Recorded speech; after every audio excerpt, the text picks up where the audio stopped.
2026 നിയമസഭാ തെരഞ്ഞെടുപ്പ് പ്രഖ്യാപിച്ചിരിക്കുന്ന സാഹചര്യത്തിൽ കേരളത്തിലെ ആബാലവൃദ്ധ ജനങ്ങൾക്കും നല്ല നല്ല കലാപരിപാടികൾ, തമാശ പരിപാടികൾ കണ്ടു രസിക്കുന്നതിനുള്ള അവസരങ്ങൾ ഉണ്ടായിരിക്കുന്നു എന്ന് ഒന്ന് ഭംഗ്യന്തരേണ പറഞ്ഞു വയ്ക്കട്ടെ. എന്താണ് പറഞ്ഞു വരുന്നത് എന്ന് ചോദിച്ചാൽ, മുൻ ദേവസ്വം വകുപ്പ് മന്ത്രിയായ കടകംപള്ളി സുരേന്ദ്രന്റെ പത്രസമ്മേളനത്തെക്കുറിച്ച് തന്നെയാണ്. ഒന്നാം പിണറായി വിജയൻ സർക്കാരിൽ ദേവസ്വം വകുപ്പ് മന്ത്രിയായിരുന്ന കടകംപള്ളി സുരേന്ദ്രൻ ഭരിക്കുമ്പോൾ 2018-2019 കാലഘട്ടത്തിലാണ് ശബരിമലയിൽ ഇന്ന് കാണുന്ന തരത്തിലുള്ള സ്വർണ്ണക്കൊള്ള വ്യാപകമായി നടന്നത് എന്ന് ബഹുമാനപ്പെട്ട ഹൈക്കോടതിയുടെ മേൽനോട്ടത്തിൽ അന്വേഷണം നടത്തുന്ന സ്പെഷ്യൽ ഇൻവെസ്റ്റിഗേഷൻ ടീം റിപ്പോർട്ടായി ശബരിമലയിൽ എന്തൊക്കെ നടന്നു എന്നുള്ളതിന്റെ കൃത്യമായ വിവരങ്ങൾ ബഹുമാനപ്പെട്ട ഹൈക്കോടതിക്ക് സമർപ്പിക്കുകയുണ്ടായി. എന്നാൽ ഈ വിഷയവുമായി ബന്ധപ്പെട്ട് കടകംപള്ളി സുരേന്ദ്രൻ കമ എന്ന് ഇതുവരെയും മിണ്ടിയിട്ടുണ്ടായിരുന്നില്ല. ഉണ്ണികൃഷ്ണൻ പോറ്റി ആരാണെന്ന് എന്ന ചോദ്യത്തിന്, അതായത് മാധ്യമങ്ങളുടെയും മറ്റ് പൊതുജനങ്ങളുടെയും ചോദ്യത്തിന് ഇന്നവരെയും കടകംപള്ളി സുരേന്ദ്രൻ ഒന്നും തന്നെ പറഞ്ഞിട്ടുണ്ടായിരുന്നില്ല. ശബരിമലയിൽ ആഗോള അയ്യപ്പ സംഗമത്തിന് പമ്പയിലെത്തിയ കടകംപള്ളി സുരേന്ദ്രനോട് മാധ്യമങ്ങൾ ശബരിമലയുമായി ബന്ധപ്പെട്ട ചില ചോദ്യങ്ങൾ ചോദിച്ചപ്പോൾ അതിനെക്കുറിച്ച് ഒന്നും തന്നെ പറയാതെ കടകംപള്ളി സുരേന്ദ്രൻ ഒഴിഞ്ഞു മാറുകയായിരുന്നു. പിന്നീടും ശബരിമല സ്വർണ്ണക്കൊള്ളയെക്കുറിച്ച് കടകംപള്ളി സുരേന്ദ്രനെ കണ്ടപ്പോൾ മാധ്യമങ്ങൾ ചില ചോദ്യങ്ങൾ ഉന്നയിക്കുകയുണ്ടായി. അപ്പോഴും കടകംപള്ളി സുരേന്ദ്രൻ പറഞ്ഞത്, സ്പെഷ്യൽ ഇൻവെസ്റ്റിഗേഷൻ ടീം ശബരിമലയിലെ സ്വർണ്ണക്കൊള്ള വളരെ ഭംഗിയായി അന്വേഷിക്കുന്നുണ്ട്. അന്വേഷണത്തിന്റെ പരിധിയിലിരിക്കുന്ന ഈ ഒരു കാര്യത്തിൽ ഞാൻ അഭിപ്രായം പറയുന്നത് ശരിയല്ല എന്നാണ് പറഞ്ഞത്.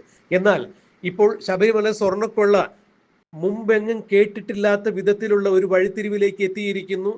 കഴിഞ്ഞ ദിവസം ED 21 ഇടങ്ങളിൽ വ്യാപകമായി ഒരേ സമയത്ത് കേരളത്തിലും കർണാടകത്തിലുമായി റെയ്ഡ് നടത്തിയിരിക്കുന്നു.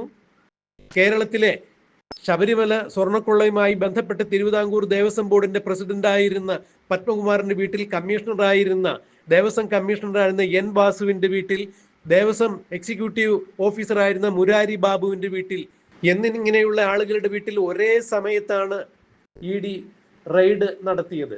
കർണാടകയിലുള്ള ബെല്ലാരിയിലെ ഗോവർദ്ധന്റെ വീട്ടിൽ, റോത്തം ജുവല്ലറിയിൽ, ചെന്നൈ സ്മാർട്ട് ക്രിയേഷൻസിന്റെ CEO ആയ പങ്കജ് ഭണ്ഡാരിയുടെ വീട്ടിൽ, ജുവല്ലറികളിൽ എന്നിങ്ങനെ 21 ഇടങ്ങളിലാണ് ED റെയ്ഡ് നടത്തിയത്. ഇതിനിടയിൽ ഉണ്ണികൃഷ്ണൻ പോറ്റിയുടെ വീട്ടിൽ വീണ്ടും ED റെയ്ഡ് നടത്തിയിട്ടുണ്ടായിരുന്നു. SIT പത്മകുമാറിന്റെ വീട്ടിലും ഉണ്ണികൃഷ്ണൻ പോറ്റിയുടെ വീട്ടിലും നേരത്തെ റെയ്ഡ് നടത്തി വിലപ്പെട്ട രേഖകൾ പിടിച്ചുകൊണ്ടുപോവുകയുണ്ടായി.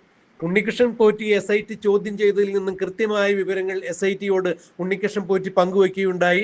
2018-19 കാലഘട്ടത്തിൽ ശബരിമലയിൽ ദേവസ്വം വകുപ്പ് മന്ത്രിയായിരുന്ന കടകംപള്ളി സുരേന്ദ്രനുമായി തനിക്ക് വളരെ അടുത്ത ബന്ധമുണ്ടായിരുന്നെന്നും കടകംപള്ളി സുരേന്ദ്രൻ പലതവണ തന്റെ വീട് സന്ദർശിച്ചിട്ടുണ്ടെന്നും കടകംപള്ളി സുരേന്ദ്രൻ ഒരുമിച്ച് താൻ യാത്രകൾ നടത്തിയിട്ടുണ്ട് എന്നുള്ള പല വിവരങ്ങളും ഉണ്ണികൃഷ്ണൻ പോറ്റി EDയോട് പങ്കുവയ്ക്കുകയുണ്ടായി. EDയുടെ റെയ്ഡ് നടക്കുന്നതുവരെ 2018-19 കാലഘട്ടത്തിൽ ശബരിമലയിൽ നടന്ന ഏറ്റവും വലിയ സ്വർണ്ണക്കൊള്ള നടക്കുമ്പോൾ അന്ന് ദേവസ്വം വകുപ്പ് മന്ത്രിയായിരുന്ന കടകംപള്ളി സുരേന്ദ്രൻ ഉണ്ണികൃഷ്ണൻ പോറ്റിയെ കുറിച്ച് ഒരു വാക്കുപോലും പറഞ്ഞിട്ടുണ്ടായിരുന്നില്ല. ഇന്നിപ്പോൾ നാടകീയമായ ചില രംഗങ്ങൾക്കൊടുവിൽ കടകംപള്ളി സുരേന്ദ്രൻ മാധ്യമങ്ങളെ വിളിച്ചുകൂട്ടി ഇപ്പോൾ പത്രസമ്മേളനം നടത്തിയിരിക്കുന്നു. ഇത് കൃത്യമായ ചില സൂചനകൾ തന്നെയാണ് വെളിവാക്കുന്നത്. അതായത് EDയുടെ റെയ്ഡിൽ നിന്നും വിശദമായ നിർണായകമായ പല വിവരങ്ങളും EDക്ക് ലഭിച്ചിട്ടുണ്ട്. ഉണ്ണികൃഷ്ണൻ പോറ്റിയുടെ വീട്ടിൽ നിന്ന് ലഭിച്ചിട്ടുണ്ട്. ഉണ്ണികൃഷ്ണൻ പോറ്റി ആരൊക്കെയായി സാമ്പത്തിക ഇടപാടുകൾ നടത്തിയിരിക്കുന്നു എന്നുള്ളതിന്റെ ബാങ്ക് രേഖകൾ ഉൾപ്പെടെ EDക്ക് ലഭിച്ചിരിക്കുന്നു. ഇതിൽ കൃത്യമായി കടകംപള്ളി സുരേന്ദ്രന്റെ പേരും പരാമർശിക്കപ്പെട്ടിട്ടുണ്ട് എന്നുള്ള ഒരു സംശയത്തിന്റെ അടിസ്ഥാനത്തിൽ തന്നെയാണ് ഇപ്പോൾ കടകംപള്ളി സുരേന്ദ്രൻ മാധ്യമ സമ്മേളനം വിളിച്ചു കൂട്ടിയിരിക്കുന്നത് എന്നാണ് മനസ്സിലാക്കാൻ കഴിയുന്നത്. മാത്രമല്ല, പിണറായി വിജയൻ അടക്കം CPMന്റെ സമുന്നതരായ നേതാക്കൾ കടകംപള്ളി സുരേന്ദ്രൻ വിളിച്ചു പറഞ്ഞിരിക്കുന്നു, മാധ്യമ സമ്മേളനം നടത്തി എന്താണ് നടന്നിരിക്കുന്നത് എന്നുള്ളത് വ്യക്തമാക്കാൻ. അല്ല എന്നുണ്ടെങ്കിൽ 2026 നിയമസഭാ തെരഞ്ഞെടുപ്പിൽ LDF വീണ്ടും തദ്ദേശ സ്വയംഭരണ സ്ഥാപനത്തിൽ മൂക്കുകുത്തിയതുപോലെ ഇരട്ട മൂക്കുകുത്തി വീഴും എന്നുള്ളത് കൃത്യമായി തന്നെ അറിഞ്ഞിരിക്കുന്നു. അതുകൊണ്ട് കടകംപള്ളി സുരേന്ദ്രനോട് മാധ്യമ സമ്മേളനം വിളിക്കാൻ തന്നെ അവർ പറഞ്ഞതിന്റെ അടിസ്ഥാനത്തിലാണ് നാളിതുവരെയും പറയാതിരുന്ന കാര്യങ്ങൾ ഇപ്പോൾ കടകംപള്ളി സുരേന്ദ്രൻ മാധ്യമങ്ങൾക്ക് മുന്നിൽ വന്നു നിന്ന് പറഞ്ഞിരിക്കുന്നത്. എനിക്ക് ഉണ്ണികൃഷ്ണൻ പോറ്റിയെ അറിയാം, ഉണ്ണികൃഷ്ണൻ പോറ്റിയുടെ വീട്ടിൽ ഞാൻ പോയിട്ടുണ്ട്. എന്തുകൊണ്ടാണ് ശബരിമല സ്വർണ്ണക്കൊള്ള നടക്കുന്ന വിഷയത്തിൽ ഉണ്ണികൃഷ്ണൻ പോറ്റിയെ SIT അറസ്റ്റ് ചെയ്യുന്ന സമയത്ത് കടകംപള്ളി സുരേന്ദ്രൻ ഇത്തരം വിവരങ്ങൾ തുറന്നു പറയാതിരുന്നത്? തനിക്ക് ശബരിമല സ്വർണ്ണക്കൊള്ളയുമായി യാതൊരു തരത്തിലും ബന്ധമില്ല എന്ന് കടകംപള്ളി ആണയിട്ട് ആവർത്തിച്ച് പറയുമ്പോൾ കടകംപള്ളിക്ക് ഈ വിഷയവുമായി യാതൊരു തരത്തിലും പങ്കില്ല എന്നുണ്ടെങ്കിൽ പിന്നെ എന്തിനാണ് ഉണ്ണികൃഷ്ണൻ പോറ്റിയുമായി തനിക്ക് ബന്ധമുള്ള കാര്യം കടകംപള്ളി സുരേന്ദ്രൻ ഉണ്ണികൃഷ്ണൻ പോറ്റിയുടെ അറസ്റ്റ് നടന്ന സന്ദർഭത്തിൽ മൂടിവെച്ചത്? എന്തുകൊണ്ടാണ് SITയുമായി ചോദ്യം ചെയ്യലിൽ ഈ വിവരങ്ങൾ അന്ന് കടകംപള്ളി സുരേന്ദ്രൻ തുറന്നു പറയാതിരുന്നത്? SIT പറഞ്ഞതിന്റെ തൊട്ടടുത്ത ദിവസം എന്തുകൊണ്ടാണ് താൻ എന്തൊക്കെയാണ് SITക്ക് മൊഴി നൽകിയത് എന്ന് പൊതുസമൂഹത്തോട് വിളിച്ചു പറയുവാൻ ധാർമ്മികമായ ഉത്തരവാദിത്തമുണ്ടായിരുന്ന കടകംപള്ളി സുരേന്ദ്രൻ അത് പറയാതിരുന്നത് എന്നുള്ളതും ചോദ്യം തന്നെയാണ്. അപ്പോൾ ഒരു കാര്യം വ്യക്തമായിരിക്കുന്നു, EDയുടെ റെയ്ഡിൽ നിർണായകമായ വിവരങ്ങൾ ഉണ്ണികൃഷ്ണൻ പോറ്റിയുടെ വീട്ടിൽ നിന്ന് കിട്ടിയിരിക്കുന്നു. ഉണ്ണികൃഷ്ണൻ പോറ്റി ആരൊക്കെയുമായി സാമ്പത്തിക ഇടപാടുകൾ നടത്തിയിട്ടുള്ളൂ എന്നുള്ളതിന്റെ വ്യക്തമായ സൂചനകളും കണക്കുകളും രേഖകളും ED പിടിച്ചെടുത്തിരിക്കുന്നു. കടകംപള്ളി സുരേന്ദ്രനെ ഞെട്ടിക്കുന്ന ചില വസ്തുതകൾ അതിലുണ്ട് എന്ന് മനസ്സിലാക്കിയിരിക്കുന്നു. ഈ വസ്തുതകൾ സ്പെഷ്യൽ ഇൻവെസ്റ്റിഗേഷൻ ടീമിനും കിട്ടിയിരിക്കുന്നു. അവർ വീണ്ടും കടകംപള്ളിയെ ചോദ്യം ചെയ്യാൻ വേണ്ടി വിളിച്ചിരിക്കുന്നു എന്നുള്ളത് തന്നെയാണ് മനസ്സിലാക്കാൻ കഴിയുന്നത്. SIT ചോദ്യം ചെയ്യുന്ന ഒരു രീതി പരിശോധിച്ചാൽ ചോദ്യം ചെയ്യലിനൊടുവിൽ അവർ അറസ്റ്റ് ചെയ്യുകയാണ് ഇതുവരെയും നടന്നിരിക്കുന്ന അറസ്റ്റ് പരിശോധിക്കുമ്പോൾ മനസ്സിലാകുന്നത്. അങ്ങനെയാണെങ്കിൽ കടകംപള്ളി സുരേന്ദ്രന് വീണ്ടും ചോദ്യം ചെയ്യാൻ SIT വിളിച്ചു വരുത്തുകയാണെങ്കിൽ അറസ്റ്റിലാകും എന്ന് ഭയപ്പാടുള്ളത് കൊണ്ട് തന്നെയാണ്. അറസ്റ്റിലായി കഴിഞ്ഞാൽ തനിക്ക് പറയാനുള്ള കാര്യങ്ങൾ ലോകത്തോട് വിളിച്ചു പറയാൻ സാധിക്കില്ല എന്ന് മനസ്സിലായത് കൊണ്ട് തന്നെയാണ് കടകംപള്ളി സുരേന്ദ്രൻ ഇപ്പോൾ പത്രസമ്മേളനം വിളിച്ചിരിക്കുന്നത്. ഇത് CPM നേതൃത്വത്തിന്റെ അറിവോട് കൂടി തന്നെയാണ് എന്ന് മനസ്സിലാക്കാൻ കഴിയുന്നത്.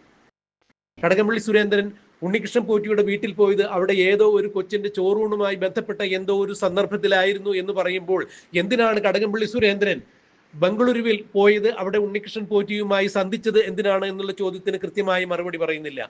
ഉണ്ണികൃഷ്ണൻ പോറ്റി കടകംപള്ളി സുരേന്ദ്രൻ ഒരു ബാഗ് കൊടുത്തിരുന്നു എന്നുള്ളത് പോറ്റി തന്നെ വ്യക്തമാക്കിയിട്ടുണ്ട്. അങ്ങനെയെങ്കിൽ വെറുതെ ഒരു ബാഗ് മാത്രമായി കൊടുക്കില്ലല്ലോ, ബാഗിനുള്ളിൽ എന്തായിരുന്നു എന്നുള്ള ചോദ്യവും അവശേഷിക്കുന്നുണ്ട്. ഒരു കാര്യം ഉറപ്പായിരിക്കുന്നു, ഉണ്ണികൃഷ്ണൻ പോറ്റിയുമായി കടകംപള്ളി സുരേന്ദ്രന് നല്ല ബന്ധമുണ്ടായിരുന്നു. പോറ്റിയുടെ വീട്ടിൽ പോയിട്ടുണ്ട്. പോറ്റിയുമായി കടകംപള്ളി സുരേന്ദ്രൻ പലയിടങ്ങളിലും യാത്ര നടത്തിയിട്ടുണ്ട്, ബംഗളൂരുവിൽ യാത്ര നടത്തിയിട്ടുണ്ട് എന്നുള്ളതിന്റെ തെളിവുകൾ വന്നു കഴിഞ്ഞു.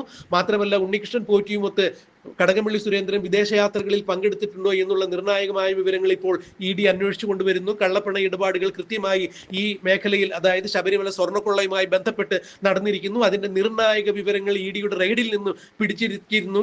ഈ കണ്ടുകിട്ടിയ രേഖകളെല്ലാം കടകംപള്ളി സുരേന്ദ്രനെതിരാണ് എന്നുള്ള കൃത്യമായ വിവരങ്ങൾ കടകംപള്ളി സുരേന്ദ്രൻ മണത്തറിഞ്ഞിരിക്കുന്നു. അതുകൊണ്ട് തന്നെയാണ് ഇപ്പോൾ കടകംപള്ളി സുരേന്ദ്രൻ മാധ്യമ സമ്മേളനം വിളിച്ച് നല്ല പിള്ള ചമയാൻ വേണ്ടി ഇറങ്ങി തിരിച്ചിരിക്കുന്നത് എന്നാണ് രാഷ്ട്രീയ എതിരാളികൾ പറയുന്നത്. അതെന്ത് തന്നെയായാലും കടകംപള്ളി സുരേന്ദ്രന്റെ പത്രസമ്മേളനം നടത്തുമ്പോഴുള്ള ശാരീരികമായ ഭാഷ, ബോഡി ലാംഗ്വേജ് പരിശോധിക്കുമ്പോൾ അദ്ദേഹം വല്ലാതെ ഭയപ്പെടുന്നുണ്ട്. കാരണം അദ്ദേഹം ഭയപ്പെടുന്നത് പോലെ, CPM ഭയപ്പെടുന്നത് പോലെ കടകംപള്ളി സുരേന്ദ്രൻ SITയുടെ ചോദ്യം ചെയ്യലിനൊടുവിൽ ശബരിമല സ്വർണ്ണക്കൊള്ളയുമായി ബന്ധപ്പെട്ട് അറസ്റ്റിലാകും എന്ന് തന്നെയാണ് അദ്ദേഹത്തിന്റെ ശാരീരിക ഭാഷയിൽ നിന്നും മനസ്സിലാക്കാൻ കഴിയുന്നത്. ഒരുപക്ഷെ അത്തരം ഒരു ഭയപ്പാടുള്ളത് കൊണ്ടാണോ അദ്ദേഹത്തിന്റെ ശരീരഭാഷ ഒരു ഭയപ്പെട്ട ആളുടെ പോലെ തന്നെ തോന്നിയത് എന്നാണ് പലരും പറയുന്നത്. എന്തായാലും ശബരിമല സ്വർണ്ണക്കൊള്ളയുമായി ബന്ധപ്പെട്ട് കടകംപള്ളി സുരേന്ദ്രന് ചിലതെല്ലാം ഒളിക്കാനുണ്ട് എന്ന് തന്നെയാണ് അദ്ദേഹത്തിന്റെ ശരീരഭാഷയിൽ നിന്നും അദ്ദേഹത്തിന്റെ മൊഴികളിൽ നിന്നും മനസ്സിലായത്.